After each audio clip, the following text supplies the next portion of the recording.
بيقول لك إن أحمد القندوسي النهارده في جلسة الاستماع طلع 3 تسجيلات صوتية بتأكد على الكلام اللي قاله في اللقاء التلفزيوني مع الإعلامي إبراهيم عبد الجواد، وكمان أكد القندوسي في التحقيق للكابتن محمد رمضان إن التسجيلات الصوتية دي هو رفض يطلعها على الهواء، لأن هو بس حاول يشاور على أزمته اللي بقالها أكتر من سنة مع النادي الأهلي، واستشهد كمان القندوسي بعلي كرماني وكيل اللاعب زين الدين بالعيد في مفاوضاته مع النادي الأهلي.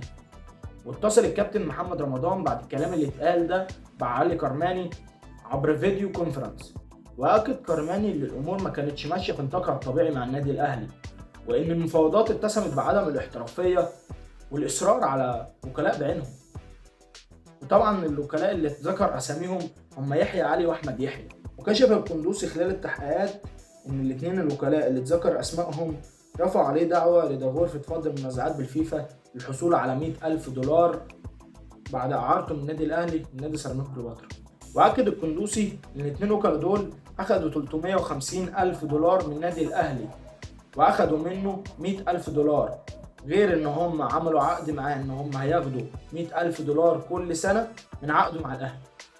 بيقول لك ان امير توفيق كمان خضع للتحقيقات الساعه 9 بالليل في حضور الكابتن محمد رمضان واللجنه القانونيه.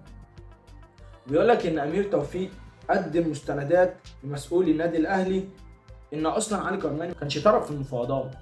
بيقول لك امير توفيق ان اصلا كانت المفاوضات مع اللاعب ووالده ما كانش فيه اي تدخل من وكلاء. وبكده هنشوف قرار كابتن محمد رمضان اللي هيطلع يا اما بكره يا اما بعد بكره. هو كتب في التقرير ان القرار هيطلع خلال 48 ساعه او قبل، فهنشوف هيحصل ايه والقرار اللي هياخده ايه.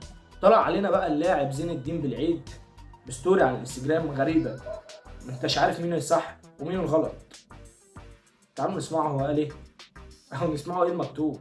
فتعالوا نشوف اللي كتبه صاحب القصة نفسه زين الدين بالعيد النهاردة. كتب يقول: بسم الله الرحمن الرحيم. كنت أفضل السكوت وعدم الخوض في الجدال احتراما لزميلي وصديقي في المنتخب واحتراما لكيان النادي الأهلي وجماهيره، ولكن الحال يقتضي الرد وبيان الحق وتوضيح الأمور.